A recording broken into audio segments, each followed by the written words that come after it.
And welcome back to another episode of Over the Glass. I am your host, Jay. I am the other hostess. How's your weekend And it's been a week. I took Friday off. It was much needed. And yeah. Sometimes you just got to take your days off. And that is what I did. And I enjoyed that Friday. I was like, nope, no one send me anything. The thing that my one little pet peeve, though, is that I have a work group chat.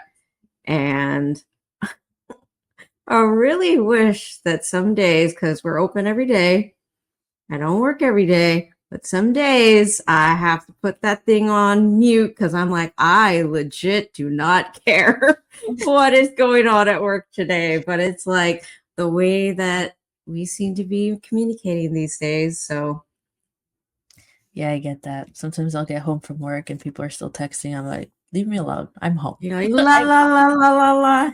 Don't care. Nope. Click off work mode. All right, so we've got a lot of shark stuff to talk about today, but I think we'll kick things off with this fundraiser that, we don't always like to talk kindly about our rivals down south, but they're doing a good thing down there. On February 23rd, they hosted a Skate for LA Strong, a benefit hockey game with the fires and all the houses that, burnt down and everybody affected down south. Guys that are part of the firefighter services. They had actors out there. They had, Justin Bieber's well known to play hockey. We were just talking right before we hopped on that I was not aware that Steve Carell played hockey. If you go on Elite Prospects, you'll see a very old picture of him in some retro goalie pads.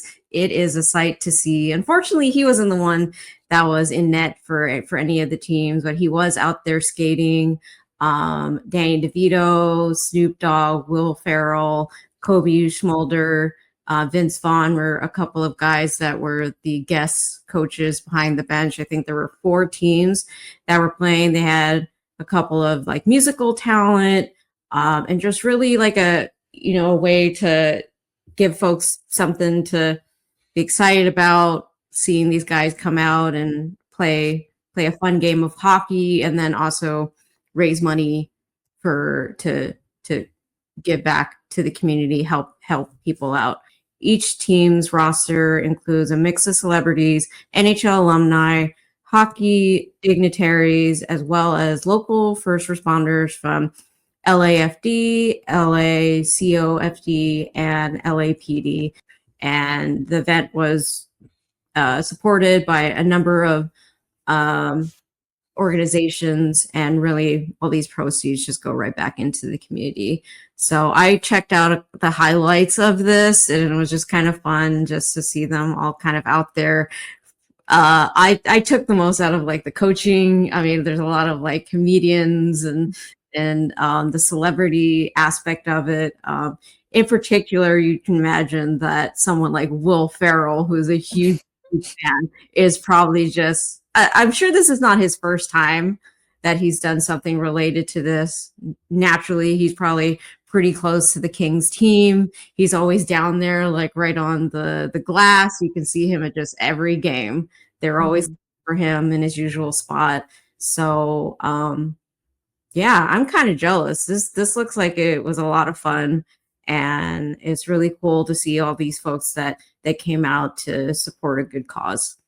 Yeah, I didn't even hear about this. I don't know how you found this, but I feel like it would be cool if the NHL highlighted things like this, like the efforts that teams are making in their community to like help out for something as tragic as the wildfires that happened down there, or like when whatever community is going through something tragic, like okay, I know that this was I don't know if a bigger deal is the right words, but like when the shootings happened in Vegas, the team was new. They were making a lot of efforts into getting involved with the community.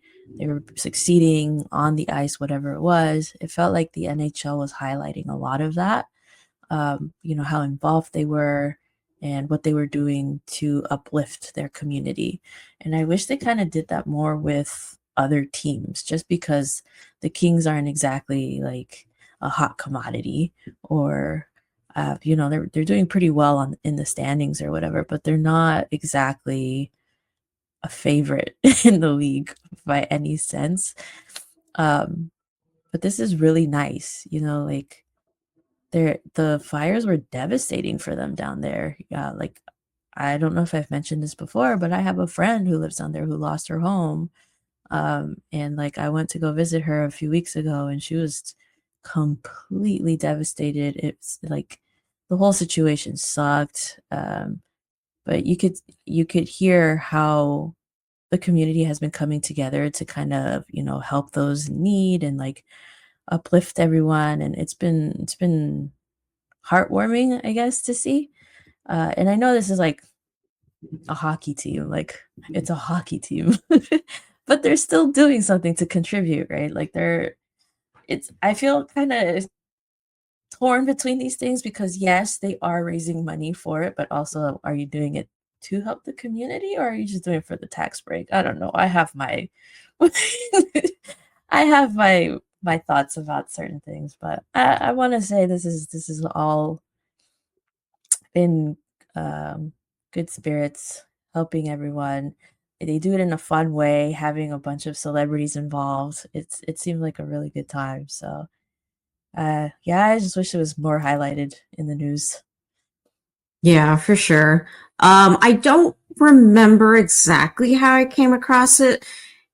It's possible because I have ESPN Plus that it was like one of the commercials or something that was played prior to the game. So if my memory serves me correctly, it's being played in, naturally you'll be interested in this if you're tuning in for an NHL game, but we do know that people are very active on social media, like the NHL. I don't remember like kind of seeing this, and could be wrong, just with the algorithms that we have to deal with. Like maybe this just kind of didn't find its way onto our feeds for one reason or another. But yeah, I mean, there's definitely more than one way that you can go about doing it, and something as important and devastating as the fires down in LA were, you would hope that they would, at the NHL level, that they would give as much attention as we saw with the Vegas shootings back during their inaugural season. Mm-hmm. Let's take a moment and talk about this tweet that you were quite intrigued with over this past week. Yeah, so I follow NHL Español, or I guess it would be NHL Español on Twitter. And they posted this graphic that says más puntos en tres novatos, 2024-2025, the year of the season, or this season. Novatos really is referring to the rookies. And it's basically showing each team and how many points their rookies are scoring this season, with the Oilers and the Kraken all the way at the bottom with 1 point, and our beloved Sharks are way at the top with, when this graphic was posted a few days ago on the 28th, it said 91 points. I believe Celebrini did score a couple of assists last night or something. So we're probably closer to 93, 95. I don't know if who else. I haven't been catching the games, guys. I'm so sorry. Anyways, we are in the mid 90s, and the Canadians are just behind us with 68 points, which I think half of those, or more than half of those, is Hudson alone, which is kind of crazy. But yeah, I was interested in this because I still hear a lot of people shitting on the Sharks. Like they're having a terrible season. It sucks because Celebrini is so good and blah blah blah and this and that, and it's like, yes, I understand. Like, yeah, we suck. We're witnessing it too as fans. It sucks. They can't seem to get any wins these days, no matter how well they're playing. But all people care about is the score, and I'm here to say that's not all that matters, because good things are coming, and this is proof. Our young guys are scoring. For the longest time, this team has struggled to get on the board as often as they have been.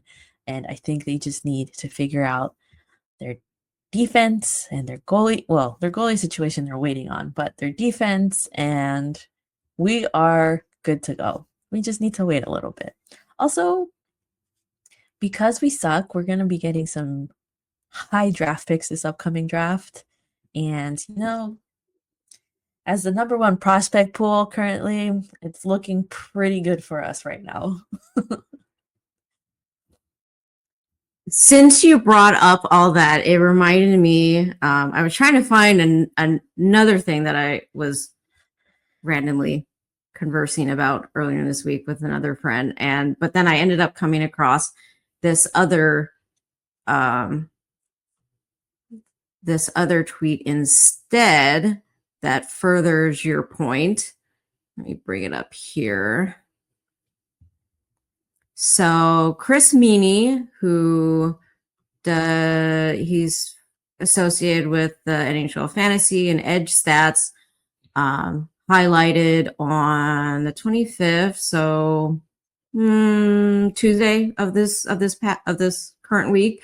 18-year-old Macklin Celebrini has 42 points in 47 games at the time, which is more points than Bo Horvat, Nika Svetoged, Kevin Fiala, Timo Meier, Claude Giroux, Elias Pettersson, Zach Hyman, Steven Stamkos. More points per game than Wyatt Johnson, Matt Boldy, Andre Kempe, and Brady Tkachuk.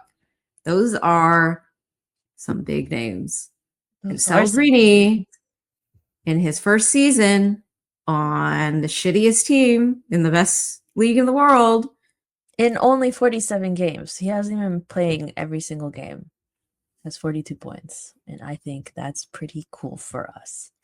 Thanks, Guy. And guess who's heating up? Who's been sneaking in there and getting points and setting up plays? Who was talked about earlier in the season as should he be up here, or should we be worried about him? This and that, Rookie and whatever. Of the month? Are you referring to Rookie of the Month, Will Smith? Big, if true. Like something that we're going to get into in a little bit here as we break down the Sharks week and some highs and lows about that. Look, we get it. We're Sharks fans as well. We like winning would be amazing. But the reality is winning is not, of course, winning is always when you go into a game, that's the objective, right? You're like, we need to beat this team. If you go in there just being like, maybe we don't, maybe we do, maybe we don't, I would start questioning you're always trying to aim high. But then if you don't achieve that, of course, you start looking at all of the things you can improve on, the things that you should highlight, all these things. But of course, you go into each game, you're hoping that they're going to win. We came into the season expecting very much to be at the bottom, not make the playoffs, all this stuff. And we've been impressed in terms of our rookie talent, how quickly they were able to acclimate to this league. And while I believe the Sharks were projected to be much higher in the standings than we are currently, we're just right back where we were. Granted, we look much better on the ice, but the reality is we're still at the bottom of the league and we're still headed towards picking high in the draft, and which is all good. But yeah, like we're always, I think on this podcast, we're always going to feel towards being more optimistic about these little pieces, because like I said, even though we're 32nd in the league and everything I already mentioned about where we were at the beginning of the season, expectations and stuff, there's good things happening. And especially in terms of Macklin Celebrini, first overall pick, having more points than those folks that I've just listed off, more points per game than the folks that I just listed off, who are playing just about the same amount of minutes as Macklin is taking on right now. And minus all the games that he had to miss out on because injury, otherwise he would have been in there. He would have been in every game. We know in the beginning of the season, Will Smith was being required to take maintenance days. Largely, those were like maybe back-to-back games. You know, they were taking the approach of these guys don't play nearly as many games prior to coming into the big club, and it was done in a precautionary manner. But as we can see, Smith's been able to handle more of a workload, and he is coming along quite like to see. So, unfortunately, this morning we did get the news that Celebrini did get injured, and he is day to day. So we'll see how that affects his numbers by the end of the year. But you know, he's still up for the Calder. We're still very proud of the kid. I feel like a proud mom. I'm going to take a moment to talk about our sponsor, DraftKings. It might not feel like it, but spring's right around the corner. Know how you can tell golfers are hitting the links, and we have some tournaments to talk about. And if you want to do more than just talk, put your money where your mouth is. Get in on the tee to green action with Sportsbook. From Thursday's opening round through the closing round Sunday, DraftKings Sportsbook has you covered with tournament props, live betting, odds boosts, and much more. If you've never bet on golf before, it's easier than you think. Just pick something simple like a golfer to win the tourney and make your picks. It's that easy. So if you're interested in golf, let me just pull up these lines and odds for the DraftKings Sportsbook for the upcoming PGA. I didn't realize golfing was a thing you could bet on. So I think it's actually already on its way. So scratch that. Won't be giving you all that. You can actually get the DraftKings Sportsbook and look at all the NHL stats that are going to be helpful to you on Monday. So on Monday, there's the Senators and the Capitals. The money line has the Senators at a plus 136 with a minus 162 for the Capitals. Lightning take on the Panthers. Lightning is plus 105 with a negative 125 for the Panthers. And there's a lot of like in market rivalries going on Monday. The Islanders take on the Rangers. The Islanders are plus 105 and then the Rangers are negative 125. So go check those out. Oh, one last one. The Sharks take on the Leafs. Oh, that should be so much fun. It's a plus 285 for the Sharks and a minus 360 for the Leafs. So here's something special for first timers, new DraftKings customers. Bet $5 to get $150 in bonus bets instantly. Download the DraftKings Sportsbook app and use code THPN. That's code THPN for new customers to get $150 in bonus bets when you bet just $5. Only on DraftKings, the crown is yours. Gambling problem? Call 1-800-GAMBLER. In New York, call 877-8-HOPE-NY or text HOPE-NY 467-369. In Connecticut, help is available for problem gambling.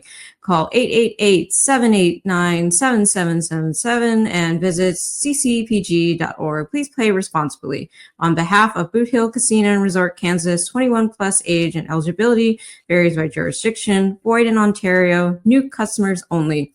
Bonus bets expire 168 hours after issuance. For additional terms and responsible gaming resources, see dkng.co/audio. All right. So it was a week for the Sharks. It was Heartbreak after heartbreak after heartbreak after heartbreak.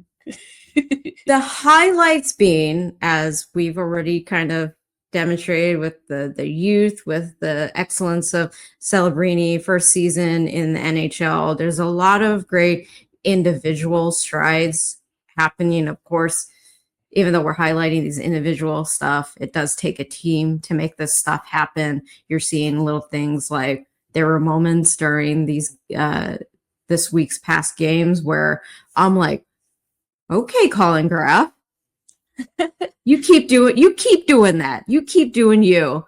We know that like Macklin Celebrini and Will Smith spend every waking moment with each other. And it looks like not only are they building amazing chemistry off the ice, but they're also starting to really just sort of synchronize with each other on the ice. And Smith, even if he's not on a line with Macklin, we know in the beginning of the season, we're taking quite a bit to figure out where to place Smith. He went from center to wing. He was hovering with random third line players, and you're just really questioning like what's going on here. Is it an issue with getting Smith at this level where he can be effective? Is it just finding him the right teammates? Ultimately, it just looks like Smith just needed a little more time in the pressure cooker, and now you're starting to see why he was drafted 4th overall, why he was on the top line, top power play for his team back in the NCAA. But then on the downside of things, the Sharks were in on all these games, and while the Jets had Connor Hellebuck in net, which we know like he's just having this insane, amazing season, former Vezina winner, probably going to be in the conversation again this season. When you go against a goaltender like that, you're going to have to be a little more creative than just like random shots on net, routine shots. Mm-hmm. But it felt like these couple of games, the Sharks were in it, and then they almost took themselves out of it at the same time. Third period woes.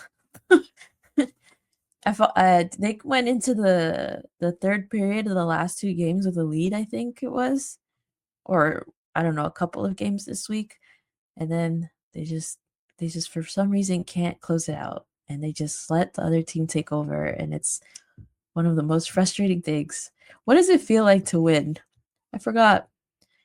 We got a few tastes of it earlier in the season. We got so excited.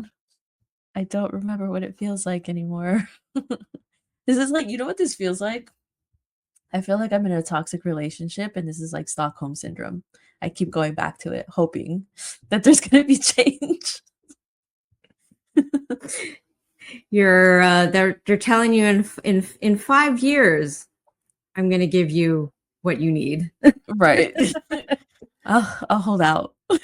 I could do it. Obviously, the Jets, they turned on their 3rd, 4th gear because they have it. They're going towards the playoffs and all this stuff. And you could feel that in like the last 5 minutes. It was funny that I tweeted out because Vanacek was having a very good game. Yes. Like I've been so happy for him. At the beginning of the season, I kind of felt like they were probably going to try and probably Blackwood would get the go ahead for starts, and then we kind of see how Vanacek plays into all of this, because last season when we acquired Vanacek, he was injured, so we didn't really get to see much of all of him. And then coming into the season, of course you're going to want to play him because the potential that you could move him at trade deadline, one or the other. Of course, Blackwood was the one who played himself out of contract here, and we moved him out. We picked up Georgiev. Vanacek going through a series of injuries, able to come back into the lineup, and he is really kind of taken the opportunity now that Blackwood is not in front of him that he's showing that he can really help out this team, whether that means staying here, whether that means moving out to, trade deadline coming up, things like that. Like, I've been really happy for him just all around, not only for him to improve and to show that his game has value for wherever situation he's going to be in, and then also being able to keep the Sharks in this game. And it was just so heartbreaking that you could tell the Jets were just coming at the Sharks for all of those 5 minutes. The Sharks were just trying to survive. I tweeted out, Vanecek's having a hell of a game, keeping the Sharks in there. And it was funny that like Chara commented on it and be like, I'm not saying it's your fault, but I'm also not saying. And then it's like, look, he's still having a really good game. It's just the Sharks just kind of left him out there to dry. And I mean, on the stick of Josh Morrissey, who's having an amazing, season. And then he scores like there's a little, there's like 30 seconds left in the game, and you're just kind of hoping and that the Sharks hold on. Mm-hmm. But of course, they had the empty netter, right? And they just couldn't get it down into the goal. There was that shot. I don't remember who took it, but it was like trickling. It was just like dead center of the net, but it was just like trickling over, and like one of the Jets was just able to just skate casually over to it and like scoop it up. But it was like, that was how close we were to closing this out. And that's us in a nutshell right now. We're so close to closing out games, and then we can't do it. And they just continue to come in hard. And then they get this goal off of Morrissey's stick. And then, so I want to play the OT goal that occurred. I just want to say, even though the Sharks can't get any wins right now, they're at least making the other team work for theirs. That's true. The Jets, I mean, right up until the 30 seconds left in this game, the Sharks were really making the Jets work. Hellebuck was really making the Sharks work. 90 seconds now, fresh legs, this guy, Ehlers. Low shot turned out. He's the all-time goal getter. Yeah. Yeah. So I don't know. I think the Sharks were just kind of like, they had nothing left. They were playing defense for like the last like a quarter of that third period, trying to hold on to the game, and then the Jets end up getting the equalizer, go into OT, and then the Jets just have like all this momentum on their side. And it's unfortunate because I would have really loved that for the team as a whole, because it would have been a nice, like, it was a strong game that they were putting out there. And then especially for Vanecek for how much he was keeping that team in the game. Yeah. It would have been nice to get the win for a confidence boost for the guys, because it has been a minute since they won. And even though the season has been sucking, the vibes are still up, but a win could really help. Wow. A win could really help boost that. So Vanecek saw 35 shots on goal against a very hard-hitting Jets team that is, I believe they're really high in the standings right now. I mean, they're number one. We went against the number one team, held them off for almost the entirety of regulation, and then pretty much got pancaked after that, which is, I mean, frustrating as it is. Like last season, I think if we're going against the top team in the league, we're just hoping that the Sharks don't let in like 10 goals. 10 goals. So yeah, frustrating. Wanted that for Vanecek. Would have been a great booster for the team. We know how hard especially Celebrini takes these losses. It would have been really nice for them, but you have to earn these wins, and they weren't able to close it out for that game on Monday. Have a couple of days off. Fast forward to Thursday, they go against the Montreal Canadiens, who have a lot of, young talent as well. They've been rebuilding for a number of seasons now. They're currently, where are they? They're 22nd in the league. Let me see if they're even anywhere close to, not terribly far out. They have 36 points, and they're just 3 out of a wild card spot. So they're kind of sniffing at maybe this season, if they can get a couple more winning streaks going, maybe they crack another potential playoff run. I mean, we know a couple of seasons back they had that crazy run during the COVID season where they went all the way to the Stanley Cup. We're just like, this was not expected at all. Right. So, and then they sucked real hard after that for a few seasons. Yeah.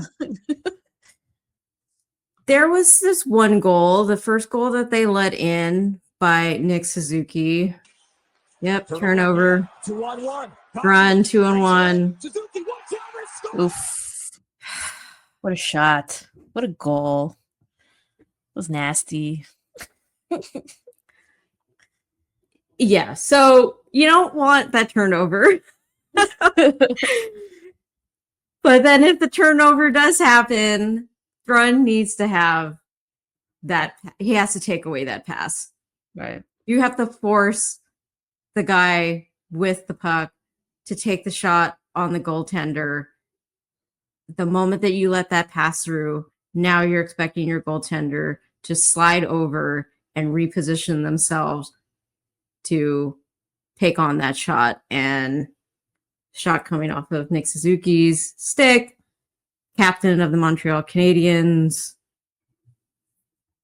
Of course, those are things that you can improve on. The coaching staff are going to look at that and be like, here are all the reasons why this was our fault.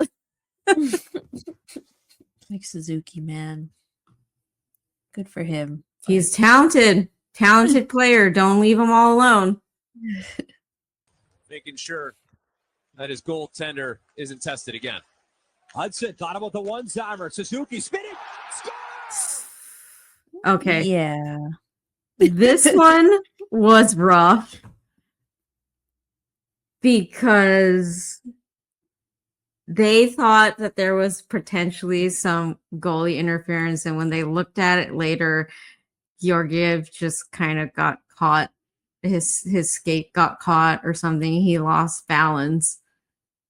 And I'm not saying whether or not he would have had that anyway. It looked like he would have had a good opportunity if he didn't stumble on himself. We know that Georgiev is struggling this season, and I just feel bad for him in this situation. The guy is trying so hard, and I would hate to be in his position where you're like, every game, you're like, Jesus Christ, I hope I don't fall on myself and make a stupid move, and then I have to pull myself away from spiraling for the rest of the game. And it's just one of those moments where I'm just like, oh, man, Georgiev. Sorry, my guy. I really hope. I really try to root for you, but you're making it really hard. But let's look at something that's quite nice. We were talking earlier about Will Smith and how he's coming along. Let's look at a beauty from Will Smith during this game. Jack Guy trying to track it down. He can't. 2-on-1. Will Smith cutting in. Smith shot, score! A perfect shot. Will Smith buries it. Will Smith, far side, top corner. He's like, nah, I got it. You've got someone over there. It's like, I'm ready for your pass. Nah, I got it. No worries. I'll do it. I got you. He was so serious. There was no celebration. But like we were talking about earlier, the Sharks were in this game until they weren't, until they got themselves out of it. And the Cole Caulfield goal at the end of this game is just, he went up, Macklin Celebrini went up against Cole Caulfield, and Cole Caulfield got the better of Macklin here. And it was one of those games where he's like, well, I'm not going to sleep tonight. Yeah. Caulfield over the blue line. Caulfield still with it through the lane. He's got it. Score! Oof. Oof. Gotta respect Cole Caulfield, Macklin. You gotta step up on him. And I don't know, maybe Macklin was just, he plays a ton of minutes. We know that. Maybe that's just what happened there. He just thought a quick little pickpocket from you perhaps would do the trick, and Cole just had aces up his sleeve. And he had another thing to say about that. So rough. I didn't get to watch any of this. I listened here and there. It's a little rough. It's a little rough to see. Yeah, that's okay. This week is going to be a new week, and they will get at least one win. Let's manifest that. Oh, because this week on Friday is the trade deadline. I hope they at least get one. Yes. Oh my God, how exciting. I hope this team at least gets one win before the trade deadline. They have one win together before they're all separated. Okay. Before we get done talking about the this week's games, we're going to break down a little bit of the Senators game. That was another painful one, starting out with the shorthanded goal by Shane Pinto. And I was just thinking right before this happened, where the Sharks were on the power play, and they kept passing it back and forth between Toffoli and Smith on the left side. And Toffoli kept trying to come in on the goaltender, Allmark, to see if there's an opening, blah, blah, blah. And then when there wasn't anything, he'd pass it back to Smith. Smith didn't see anything, pass it back down to Toffoli. And I'm just like, you all need to shoot, or you all need to get it to the other side of the net, or ice, because this is just the Senators are just standing around waiting for you to do something. And they're happy for you to kill time. Right. And then I think it was honestly just Smith didn't get as much as he wanted on this, and it just led to the Senators retrieving the goal. In the slot, Eklund, or maybe breaks down. Off the head is Pinto, takes off his skate, breakaway chance, Can't leave him so open. What are you doing? Oh my God. Yeah, Smith was trying to get it over to Eklund. Eklund kind of fumbled it. It looked so bad. Senators jumped on it. Just wide open opportunity right on Vanacek. Oh my God. Okay, let's look at something positive. Oh, right. That was game Toffoli decided to score. And after so long of having him in my lineup, I decided to bench him. So, of course, he scored. Bench him more often, so he starts scoring more. Wenberg. Now low Costin. Back for Wenberg. Billgren will fire, scores! Or Rockets. See, guys, that's how you get a power play goal. It's so simple. That's how you do it, guys. So this goal to start the third period for the Senators off Brady Tkachuk, one of the things that made this game so frustrating was, we all know how much we adore Mario Ferraro on this podcast, but the reason why the Senators got this power play opportunity is because Ferraro decided to jump somebody in the crease. And I get it. You're defending Celebrini. You're, defending the goaltender, blah, blah, blah. But You can't just slam kinda someone need- to the ice, you know? yeah, but you want to do it in a way where then you don't give the opposition the upper hand because they just ended up winning that whole situation with getting this power play opportunity and getting the puck right on the captain of the Ottawa Senators, Brady Tkachuk. Mm. Yeah, which ties up the game. And then we have a breakdown once again with giving the opportunity to Tim Schutzla. Dude, Stützle, I think, had 2 goals or 2 assists or something in that game, and I'm like, well, that sucks for the Sharks, but that's great for my fantasy team. Right. And then, so we're down 2 goals. Clock's ticking on the third period. They pull the goaltender. Walking out, celebrating down low, they score!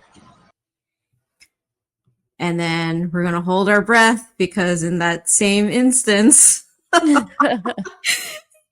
Smith gives it away. Sharks who look for an equalizer. With a minute 5 to go. But here's a steal by Amadio. Gets the center. Smith. Oof, rookie mistake. Painful. This game was painful. This week was painful. Like, okay, all things considered, the pass came over to him and he was trying to settle it. He just couldn't get a stick on it. Trickled out towards the senator who had a jump in their step. Michael Amadio, who I believe also contributed to a goal earlier in that game. One of the other goals, now that it comes to me, another frustrating moment for Vanacek. The Senators shot the puck into the zone. It looked like a routine where it's going to hit the backboards and it's going to come around, right? And we've seen it a number of times. Routine, the goaltender will come in behind the net to stop it. It's that way giving the advantage to the defense to come in, set up for the breakout. Unfortunately, what ended up happening was it hit the backboards at a weird spot, angle, whatever. It ricocheted right out in front of the net, and Vanacek's like, oh shit. Try to get back in front of the net, dives. It's wide open for an Ottawa Senator to come in and tap it home. So I'm just like, and The I said, are not happy with us. they really were not at all impressed with us this week. They were just like, you know what? Any sort of other direction coming into the trade deadline other than to trade away everybody. Don't get any ideas. I'm doing you a favor by keeping you on track to get these picks, to be at the bottom of the league, to get the best opportunity in the upcoming draft. I'm going to try and think positively that perhaps the hockey gods are just doing us a favor. But that was our painful breakdown of the week. The Sharks had opportunities and then they shot themselves in the foot. But as you mentioned, the trade deadline's coming up soon, so maybe it's for the best. Yeah, we're gonna be big sellers. Is this our segue into it?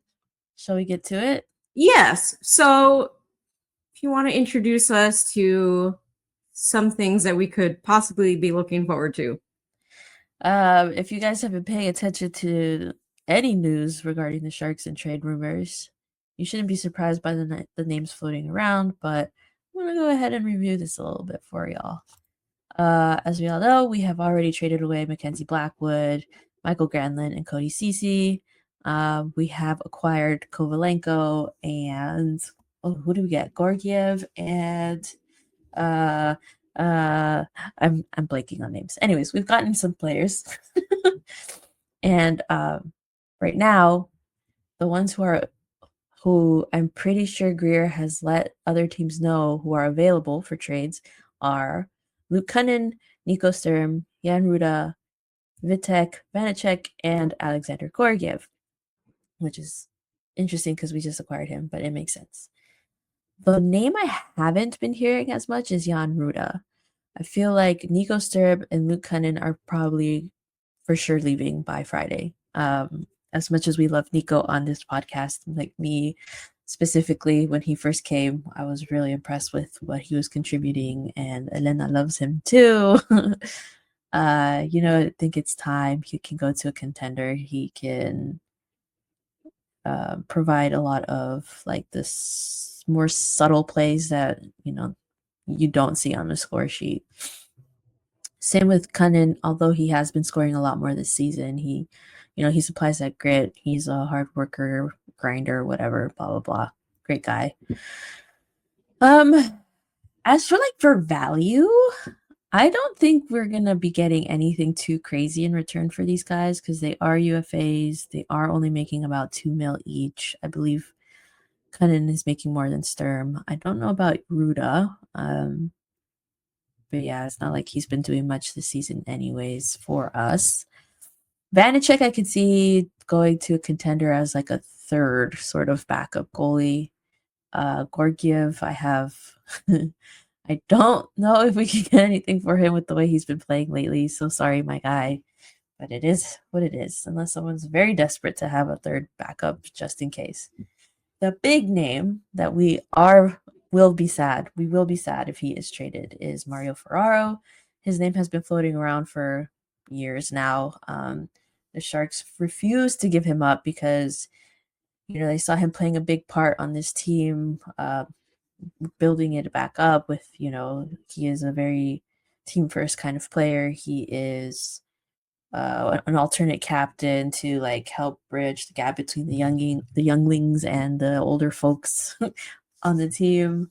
And he's just like a great locker room guy. We love his sense of humor. He is a favorite. We've mentioned this so many times on this podcast. But he might be the one that brings the most value if he is traded, although nothing crazy right now because he hasn't been playing all that well either.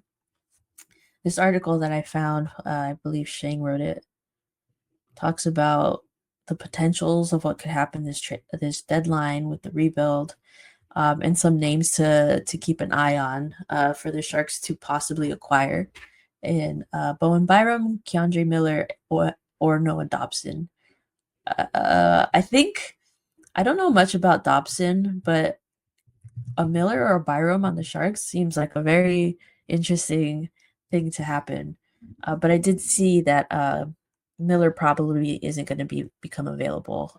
He is in the rumor mill because I believe he becomes UFA at the end of the season or something. And the Rangers, with the way things are going over there, it is a possibility, but maybe not so much. But Byram, let's see. He wrote. Oh sheesh! Hold on, let me get this situated. Byram is 23, so he fits right in with the young guys on our team. He seems more likely to move because the Sabres already have so much invested in their blue line with Dahlin and Power. He would be great for the Sharks. A scout that Shane asked said. Another scout sees him as a little too offensive leaning right now. He has the tools, just comes down to if he actually wants to defend and compete. Hard to be a top pair guy being too one-dimensional, which is not something that the Sharks need right now. We really need to look for someone who can defend pretty solidly. A defensive defenseman would be nice. Let's see. What would Buffalo want for Byram? Because they haven't been in the playoffs for 13 years. It seems like they need something to kind of put them over, get them over that hump, right? I don't know if the Sharks have anything to offer them, but the Sabres need grit. The scout opinion is that the Sabres need grit. He wasn't talking about a run-of-the-mill fourth-line grinder. Buffalo has a lot of talent, but maybe a culture setter with grit and skill, a la Matthew Tkachuk or Sam Bennett would intrigue them, which is not something that we have. The closest thing I would consider to that is probably Cunnin, but he's not exactly like a high value player, unfortunately. As for Miller, a leak source told San Jose Hockey Now that he's not going anywhere. This is what I was kind of referring to earlier. Vince Mercogliano, who covers the Rangers, reinforced that. I don't think he's going anywhere, at least not before the trade deadline, but he's had an uneven season and they're bracing for a tough contract negotiation this summer.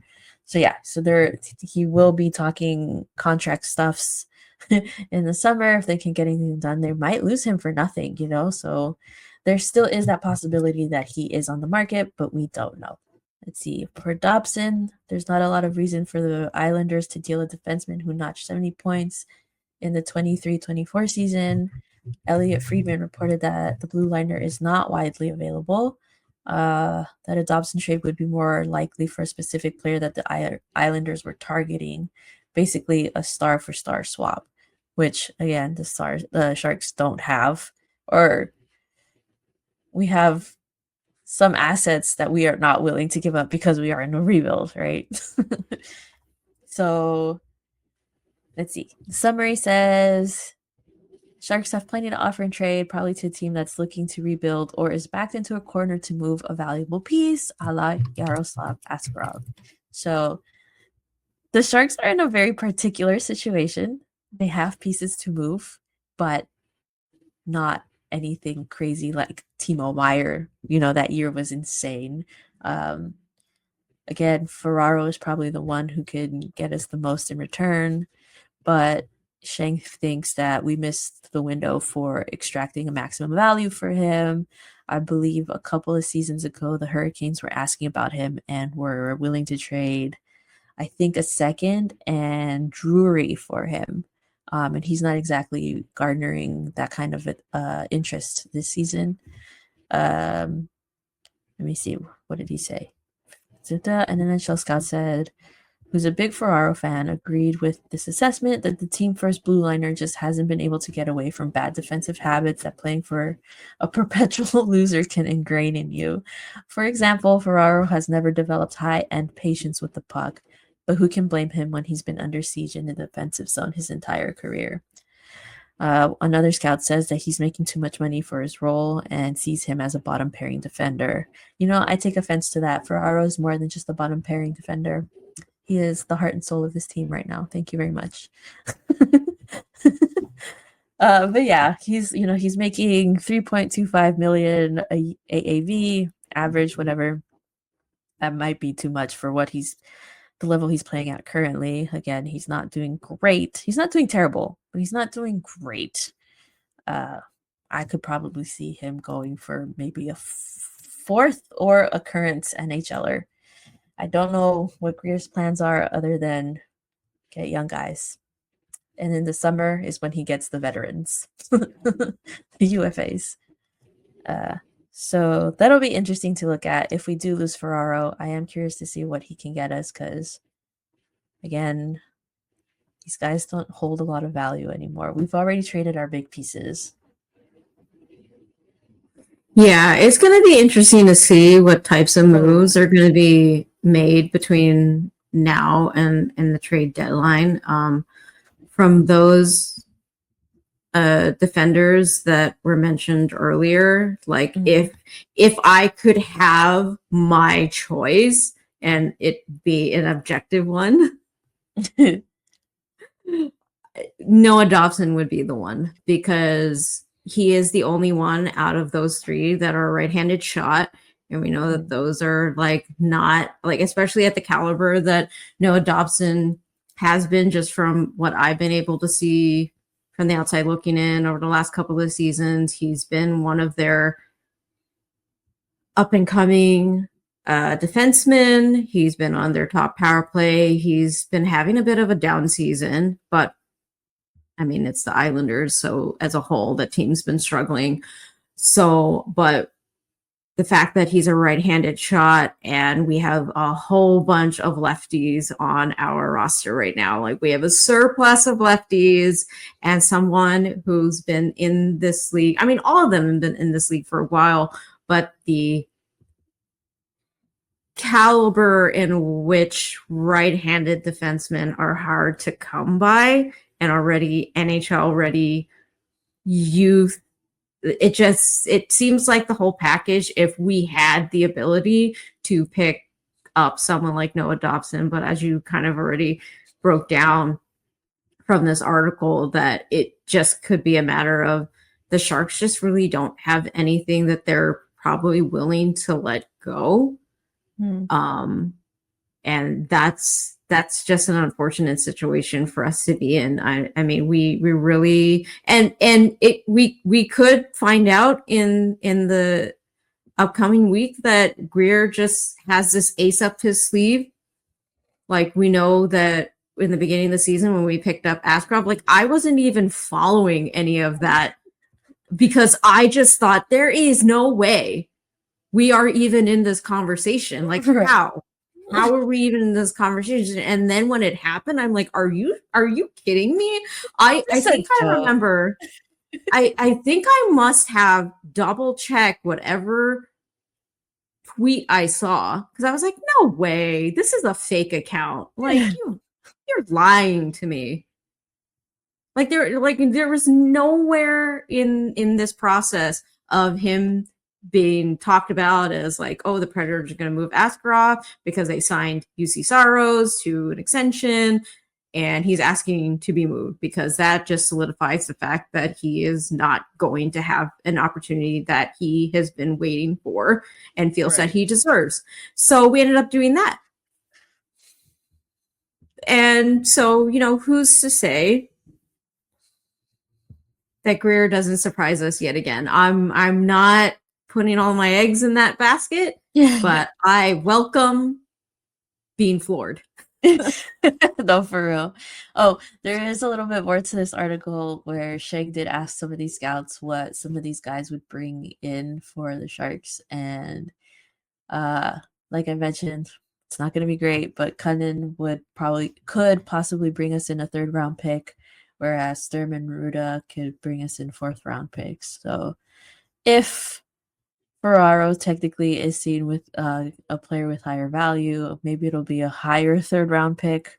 Maybe it would be like a lower 2nd round pick. I don't know. And then he didn't even bother asking Georgiev or about Georgiev and Vanacek because they're not doing so great. So, yeah, I'm curious. I am very intrigued to see. I feel like I'm going into this trade deadline mentally prepared. I have let go of most of my attachments. If anyone goes, I am ready. I'm excited to see what Greer can do. Yeah, I've been looking forward to the trade deadline for a few weeks now, because I mean, the Sharks are on a struggle bus right now. We just can't seem to close out games, and like we've already talked about, there's a lot of positives to take from that, but it could be really helpful for my positivity if we can have something to look forward to. Socials has been keeping us positive, right? And there was this graphic that went out earlier this week where it was a plain seating chart, and you had to choose where would you sit on this plane. Oh, right. So in one row, there's Jake Wallman, and then there's an empty seat, and then there's Mark-Edouard Vlasic, and then another row, it's got Toffoli and Cunnin, and then available seat next to Cunnin, and then there's available seat in between Smith and Celebrini, which frankly I would not want to sit in the middle of them because they might as well just be on their own planet. There's a 2-seater aisle, and you either get to sit next to Mario Ferraro. There is no room next to the Swedes. they're like, they come in a pair, Zetterlund and Eklund, and then there's available seat right next to Joe Thornton. Honestly, I think I would probably want to either sit with Ferraro or Jake Wallman and Vlasic. Like I think those would like be my vibe. Where would you? I would probably do Wallman and Vlasic or Thornton. Because okay, as much as I love Ferraro and I would like to talk to him at some point, my social battery does get drained pretty easily, and I've heard that he Is a a talker. yapper. He yaps and he does not shut up. I'm like, look, I love you, but nah, I need some quiet time.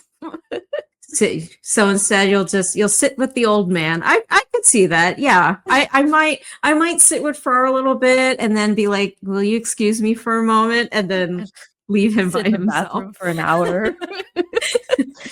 Yeah. Yeah. I figured the one spot with Wallman and Vlasic, I think I'm between their ages. So I feel like I could mesh with them pretty well. And so later on in the week, they had the Sharks decide who they would sit with. And I guess I'm a little surprised that Toffoli and Cunnin were the favorite. Everyone's like, oh, Cunny, I'm gonna sit next to Cunny. So I guess he's the coolest guy in the locker room. Who knew? We wouldn't know that. We don't get to see it. Absolutely none of them picked sitting between the kids. Nobody picked sitting between Smith and Celebrini. I thought that was really funny. I thought it was extra funny that when it got to Zetterlund, he chose himself, and the admin said you could shoot. Yeah, he's like, no, I sit there. This is not up for debate. Like, I am definitely sitting next to Eklund. That is my seat. They're like, okay, sorry, my bad. Sorry, we're trying to have fun. Yeah, but apparently Luke Cunnin is the life of the party. And then I think like Joe Thornton was chosen a lot, and I can kind of see, everyone loves Jumbo. Jumbo is a kid at heart. But kind of, yeah, for the most part, there was a nice assortment of people.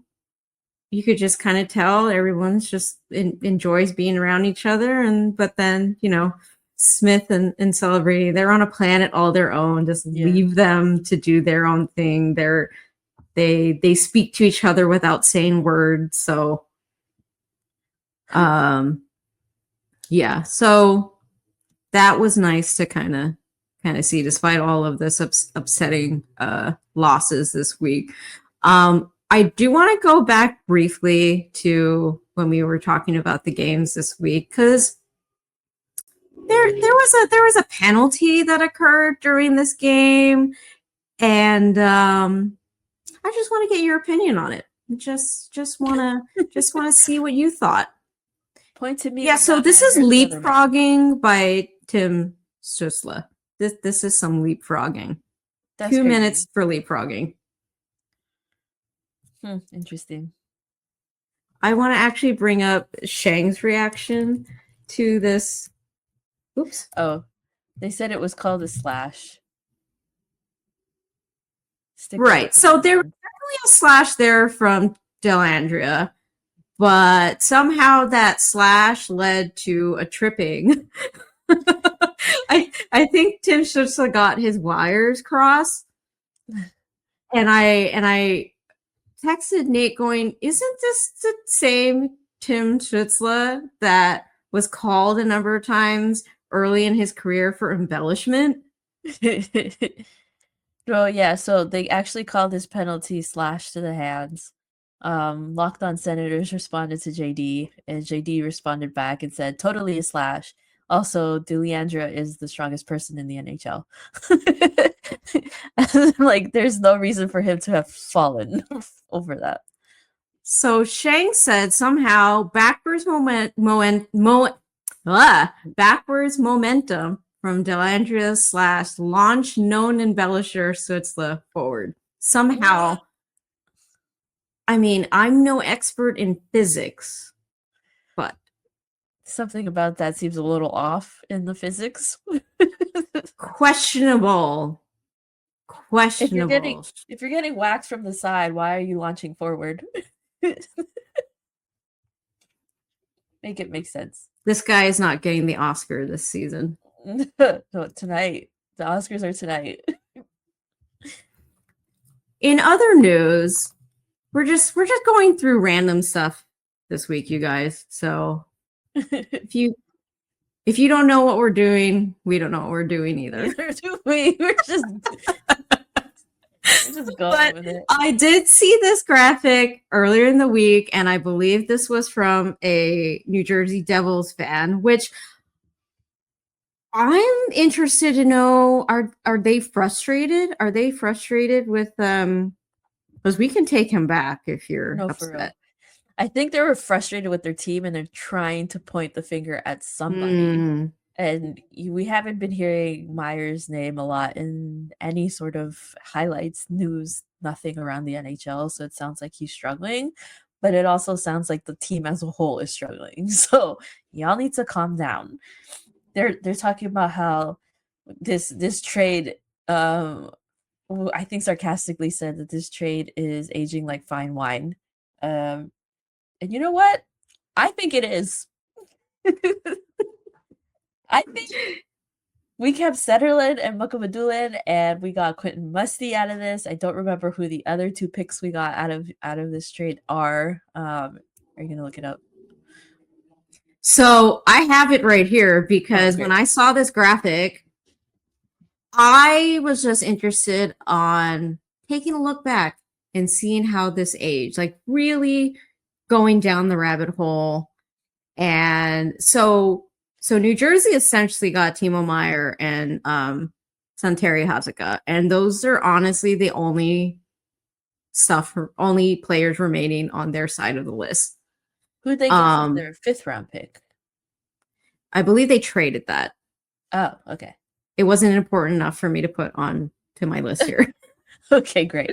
I was more interested in how the Sharks are faring in this trade. But we know that this entire trade was centered around Timo Meier being the main point of this trade. And all this other stuff is just kind of, we need, like, a lot of this, not to devalue other players in this trade, but when you trade stuff, you're also kind of like, here, we're done with this player. Maybe you can make use of them in your lineup or not. Either way, we need to move some stuff to make room for some other players. And potentially that's kind of what happened here. So as far as I have seen, New Jersey still only has Timo Meier and Santeri Hatakka in their roster. And then we have Fabian Zetterlund, Mukamadulin, with the 2nd round pick, we got Quentin Musty. With the 1st round, I believe that was part of the trade that we ended up moving up and then getting Dickinson. And then the final pick was packaged to move Shimmick, and we got Clem Costin. Interesting. Okay. So my further thought on this is, while Timo Meier was a centerpiece for this, I'm actually wondering what happens with Hatakka, because I've also been seeing there's just some chatter with people wondering if Nemec is going to be moved at some point. I don't know if there's just some frustration happening down there with the defense because they have a lot of talent in their pipeline, and it just makes me wonder what's going to happen with Santeri Hatakka. Mm-hmm. But as far as how the Sharks are doing with all this, I remember 2 seasons ago, we were anticipating this trade, and we recorded on a Sunday only for the news to come out how many hours later, and we were both like, are you kidding me? We basically spent a whole hour talking about stuff that is irrelevant now. Yeah. And it just felt like such a waste of our time, and we didn't know what to do. And this is the downside to podcasting and hoping that your stuff stays relevant by the time people are tuning in. And at the time, while we knew this was happening and we were trying to identify like who do we want like on New Jersey's Devils roster, and there was a lot of talk about what's his bucket. Is I it, don't remember his. Eklund's best friend? I forgot who it was that they ended up trading last season. I don't remember. No, there was another guy. Anyways, people who are listening probably know what we're talking about and are probably screaming at us the name. But when this Dawson Mercer, everyone was talking about Dawson Mercer. We need to get Dawson Mercer, and then he wasn't in this trade, and that was really the only kind of like feeling I had with like knowledge and desire for who we should get in return. So when he wasn't on this list, I was just kind of going off of like what people were feeling, and people kind of felt like, oh, we totally should have gotten more, all this stuff.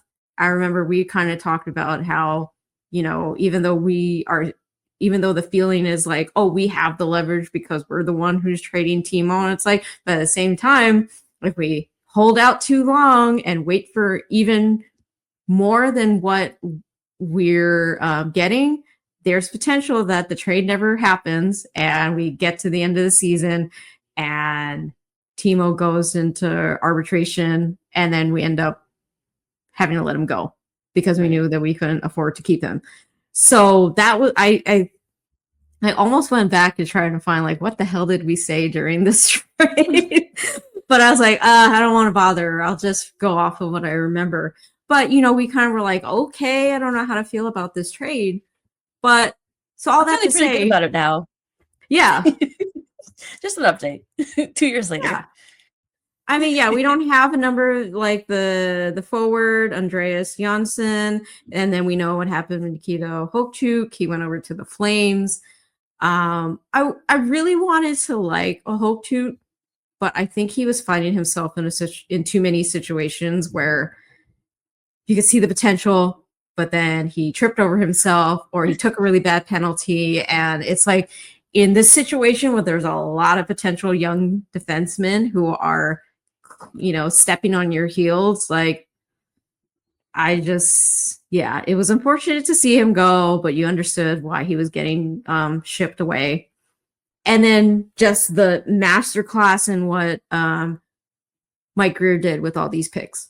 Because there's people who are always talking about like, yeah, like, but you don't know what the picks are gonna, you know, that's a whole nother gamble. What do you do with the picks? But we're seeing right now Dickinson, I don't know if you saw the other day, but something happened over with the London Knights because dude got into quite a tussle. He got a penalty for instigator. He got a 10-minute misconduct, and he was in a fight. I'm like, bro, what are you doing? But I mean, he's out there scoring, and then apparently he's punching faces while he's doing that. So good for him, or something. Scoring, but you know, knocking teeth in, you know, the hockey way. and then Quentin Musty, even though his season has been kind of rocky in terms of whatever drama is going on with his club right now. He didn't get to start the season. Then he got injured, but he's back in there. He's lighting up the score sheet. So all this exciting stuff. And while it was upsetting to see Timo go, it's also kind of nice to see how all of these sort of you could kind of see the 4D chess as we talk about here and there quite often about the movements of Mike Greer. Mike Greer and his genius. Yeah. Lock him up. Any opportunity. That man knows what he's doing. All right. Some non-Sharks vibes. At the Carolina Hurricanes, this is why does his name escape me? What's his name? Slavin, Jarvin. Yeah, Jarvis. Jarvis. Jarvis. I think you were melding two players together there. So you want to describe to the folks what we're seeing here? So okay, this just popped up on my timeline. I thought that this was really funny because so it's Carolina doing their warm-ups. doing their thing, and Jarvis is out here like doing his little puck handling. He tosses a puck over the glass, or is trying to give to a fan or whatever, or I don't know. He's playing with a puck. He tosses it up, and as he's lifting his stick to lift the puck up, a little pack of candies falls out of his gear, like his jersey, just plops out, and I believe it's like Sour Patch Kids. I think that's what it is. And I don't know, it just made me giggle. It's good vibes. The first comment on here for me says, he gave birth. And for me, I don't know if this is my little animator mind, but I'm just like, can you imagine if like all of these guys are just carrying snacks, like just a bunch of snacks in there. You can't see it because they're equipment. And he just like falls out like a treasure everywhere. Or like, what if their gear was made out of snacks? This reminds me of some video that the Sharks socials did a month or so ago. And they must have been asking them some questions or whatever. And Thrun comes in and I think it's like right after practice, and he had gotten a whole bunch of snacks and stuff from the whoever came in from the public. And he's walking over and he's like stuffed it like on the top part of his pants. And as he's walking over, they all just kind of fall over out of there. And then he's just like giggling and being like, oh, I like candy. And so anytime someone from the public, they've been handing out, they know that the players like candy and he's always willing to take it. So he was just like trying to like store it in his pants as he's walking in, and they all fell out. Right. So such a silly thing these guys do. I don't know, it just made me laugh. Wanted to share with everyone. One last thing. And finally, we've got some PWHL stuff to talk about. We haven't talked about them in so long. It is Women's History Month or something, appreciation of some sorts. I am woman. I appreciate. So the league decided to do a collaboration with Peace Collective. I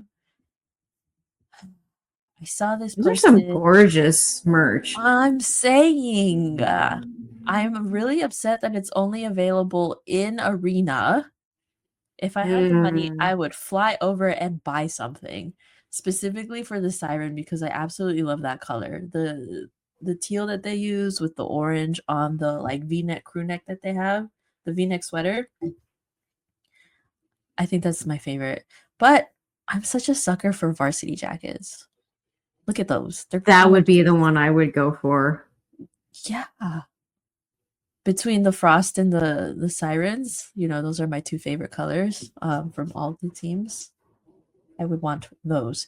I did look up the website for this person, Peace Collective, and they do have some things on their store, specifically the crew necks that say the team names, the team city and the team names. Not the V one, but just the regular crew with the U-necks or whatever, where it says like Ottawa Charge, the Charge is sideways. They do have those online, so if you do want to get them and would like to drop a pretty penny, they are $82. They do have like the 3/4 zip ups with the team names on it. Those are about $91, and they do have some like off-white or like an ivory tee with the names, $64. They are pretty pricey, but they are really nice. And you know, like, these teams could use the support.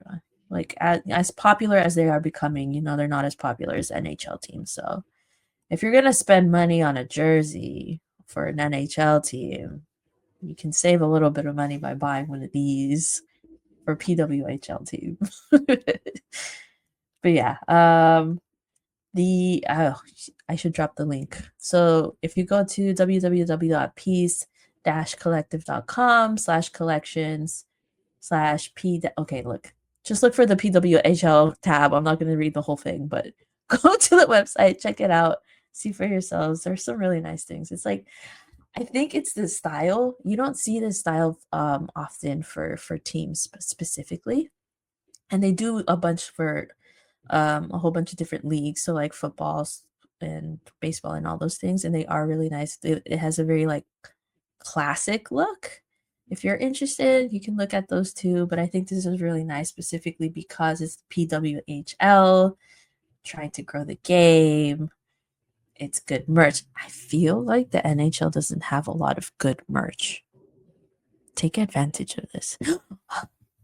I should take that back because the Sharks have been stepping up their game with their merch this season. But I was just about to say, I'm like, but the Sharks, on the other hand, yeah, they definitely have been stepping up their game. Yeah, for sure. But yeah, just wanted to highlight this. We love the women's. Sucks that I can't get the varsity jacket though, because that I had me know. going. Yeah, you'd have to. But fly it's out probably like tons of money. no, probably like $300 or something. Plus the flight to get there and Yeah, and the hotel stay. right. It's really starting to add up. But yeah, if you're in the area and you have the means, those are some pretty sweet threads. Yeah. Support Woo. them. I can't. That was a lot of stuff. So Yes. yeah. That's all That's I it. thought. That's it. I'm tired. I'm tired of talking. So yeah, frustrating week for the Sharks. Just continue to not be able to close out games. But guys, hang in there. The season's almost done, Like I mean, like I said, I'm looking forward to the trade deadline because those are, things that we can take to look on the more positive side of things, add to the prospect pool. I mean, it's sad to see guys go, but that is the nature of the situation we're in right now.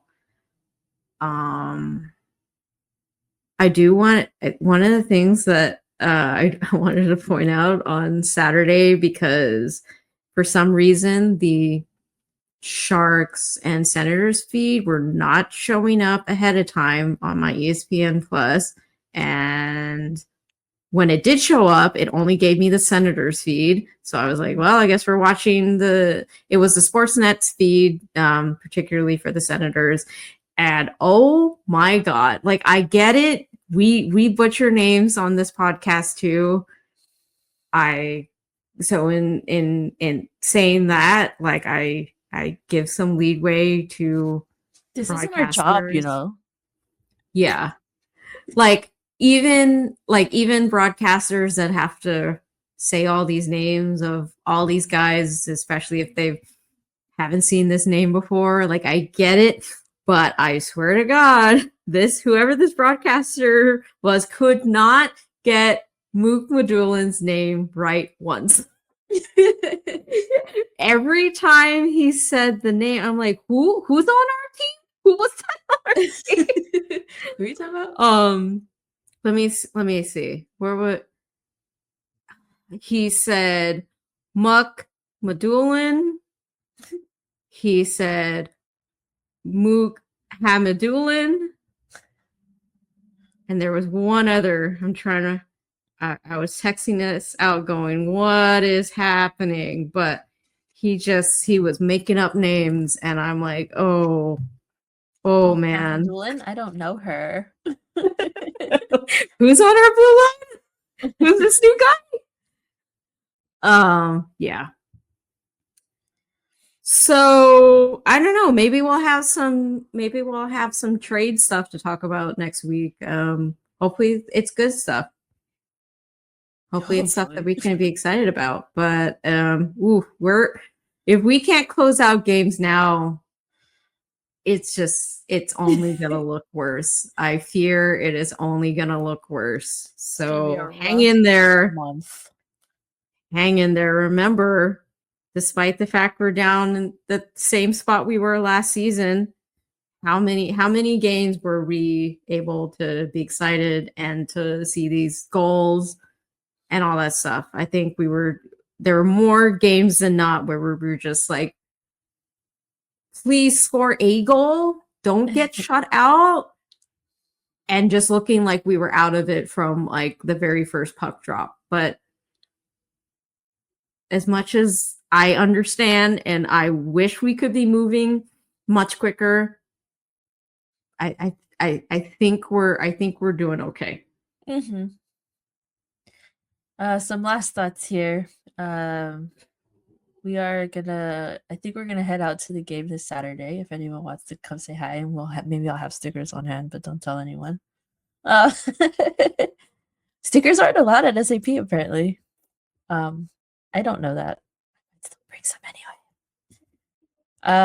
It's gonna be Women of Teal Night. They're gonna do another beanie giveaway. It's a cute little design. In about a month, they are gonna be having the Salvadorian Heritage Salvadorian Heritage Night game that I will be going to. I have asked people. I think my parents want to come just because they want to represent their country. My cousins hit me up. They saw an advertisement somehow. They already bought tickets. I asked some friends to come with me, so it's gonna be a whole thing. I'm gonna see if I can dig up my Salvi flag and post up, Anyways, that's gonna be a thing. So yeah. Come out. All right. That's all we've got for you this week. As always, I am your host, Jay. And I am other host Ness. We'll catch y'all next week. Bye. Yep. Goodbye.